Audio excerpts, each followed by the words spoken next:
दांत वाली बहू। रंजना कभी ब्रश नहीं करती थी।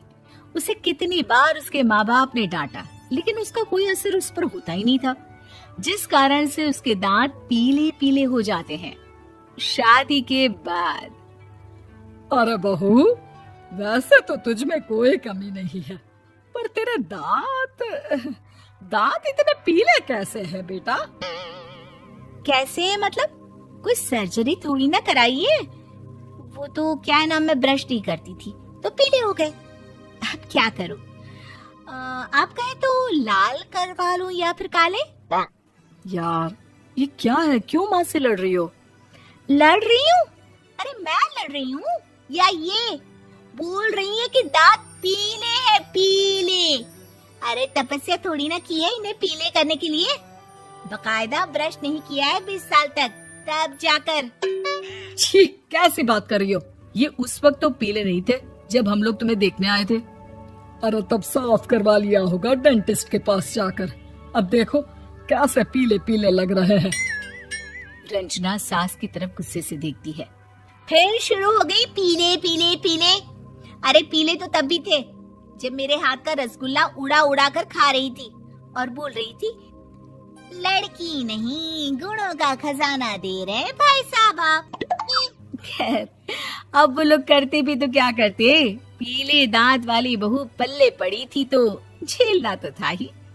एक दिन कीर्तन में रंजना गाना गा रही थी।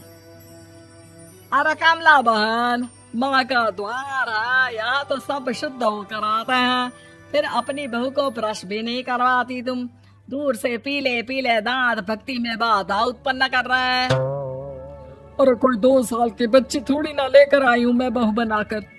अच्छी खासी लड़की है, अरे कैसे करवाऊं ब्रश? ये तो उसे खुद करना चाहिए ना। अब माँ बाप तो इसके जैसे तैसे निपटा दिए, ये नहीं सोचा कि सास कैसे संभालेगी। सास बहू को लेकर घर आ जाती है, लेकिन सोच लेती है कि अब इसे लेकर कहीं नहीं जाएगी। अगले रोज बहू कहती है, अरे क्या हो गया, मंदिर नहीं जाना क्या? कीर्तन का वक्त हो रहा है। मेरी मधुर वाणी से कान्हा जी जागते हैं और सोते हैं। आप तो जानती है ना उनकी भक्ति में कितना मन लगता है मेरा। वो क्या है ना, तबीयत ठीक नहीं लग रही है मेरी, आराम करूंगी मैं।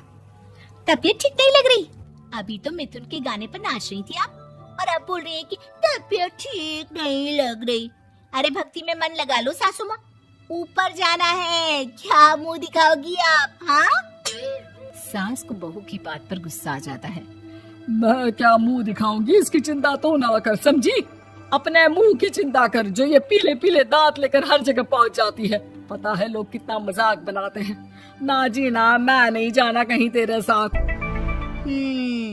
तो ये बात है, कोई ना, मत जाओ, मैं अपने कमरे में ही बैठकर भक्ति कर लूंगी। ऊपर वाला दांत थोड़ी ना देखता है, मन देखता है, भावना देखता है। और अरे बस बस, तू सब कुछ दिखा, बस ये सफेद चमकदार दांत ना दिखाना किसी को, है? जा यहाँ से। बहू को सास की बात का कोई फर्क नहीं पड़ता, वो तो जैसी थी वैसी ही रह जाती है। सुबह नहाकर किचन में खाना बनाना, फिर खाना खाना, कीर्तन भजन करना और सो जाना। एक दिन, माँ जी मैं सहेली के घर जा रही हूँ, शाम को लेट आऊंगी। हाँ हाँ तो जाना, मैंने कौन सा तेरी आरती करनी है घर पर बैठकर। रंजना सहेली के घर जाती है, जहाँ वो पार्टी में जाने की तैयारी कर रही होती है। अरे शिखा, कहाँ जाने की तैयारी कर रही है? मैं गलत वक्त पर आ गई क्या? अरे नहीं यार, उल्टा सही वक्त पर आ गया। मैंने ये साड़ी और ज्वेलरी निकाली है यार, शाम को इनके ऑफिस की एक पार्टी में जाना है। बताना कैसा लग रहा है ये सब? नहीं यार, इस ड्रेस के साथ तो वो वाली ज्वेलरी अच्छी लगेगी। हाँ हाँ सही बोल रही है, मैंने ध्यान ही नहीं दिया। वैसे तो हमेशा से मस्त फैशन सेंस रखती है। तो बड़ा जाती होगी ना पति के साथ पार्टी में। रंजना कुछ नहीं बोलती, बस सोचती है कि यार काश ये बात सही हो जाती, पर मैं क्यों नहीं जाती पार्टी में? क्या इन लोगों की कोई पार्टी होती नहीं होगी?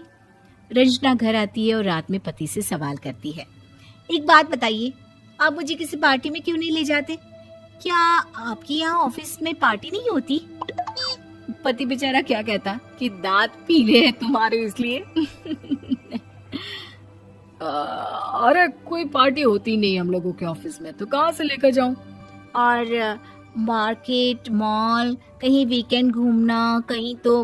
अरे यार, सारे हफ्ते में एक छुट्टी मिलती है, तो सोचता हूँ कि आराम ही कर लूं। क्यों? रंजना मन मार के रह जाती है। पहले कभी सास के साथ मंदिर जाया करती थी, लेकिन वो भी सास ने ले जाना बंद कर दिया। घर बैठी बैठी रंजना बोर हो जाती है। तभी उसे आइडिया आता है और वो मायके जाने का सोचती है। सासू माँ, 2 दिनों के लिए मम्मी के घर जा रही हूँ। अच्छा अच्छा, ठीक है, आराम से जा। और हाँ, माँ से कुछ अच्छी आदत सीख कर आना कि कैसे शरीर के हर भाग की तरह दांतों की सफाई भी जरूरी होती है, समझी? शुरू हो गई ना आप। वो लोग आपकी तरह नहीं है कि छोटी छोटी बात का बतंगड़ बना दे। उन लोगों के लिए मैं मायने रखती हूँ, ना कि मेरे पीले पीले दांत। रंजना माँ को बिना बताए उन लोगों को सरप्राइज देती है, लेकिन जैसे ही वो दरवाजे पर पहुंचती है, अंदर देखती है कि घर वाले कहीं जा रहे होते हैं। अब माँ, काश रंजना दीदी के दांतों वाली प्रॉब्लम नहीं होती, तो वो भी हम लोगों के साथ चलती ना बुआ जी की बेटी की शादी में। हाँ बेटा, लेकिन अब उसे कौन समझाए कि उसको उसके पीले दांत नहीं दिखते, लेकिन उसके आसपास के लोगों को कितना एम्बैरेसिंग फील कराते हैं। मुझे तो कितनी बार उसके स्कूल की टीचर ने शिकायत की कि उसके साथ कोई लड़की बैठना भी नहीं चाहती, और ना ही कॉलेज में कोई उससे बात करना चाहता था। लेकिन पता नहीं क्यों उसे ये बात समझ में ही नहीं आती। कोई कमी नहीं है उस लड़की में, बस यही कि दांत पीले हैं। वो तो भला हो जीजा जी और उनकी माँ का, जो दीदी को जैसी है वैसे ही रखा हुआ है। रंजना को अपने घर वालों की बात सुनकर बहुत दुख होता है। वो सोचती है कि वो क्या करे, लेकिन फिर वो सीधा डेंटिस्ट के पास जाती है, अपने दांत चमकाती है और कसम खाती है कि वो रोज ब्रश करेगी। अरे क्या हो गया? तुम तो 2 दिनों के लिए गई थी ना। पर कोई ना, अच्छा है, चलो आ गई तो। रंजना सास के सामने आकर खड़ी हो जाती है और पूरी स्माइल करती है, उसके चमकदार दांतों को दिखाती हुई। हैं? चले मंदिर? माँ, मुझे माफ कर दीजिए, मैंने आप लोगों को बहुत एम्बैरेसिंग फील करवाया। मैं आज से रोज ब्रश करूंगी।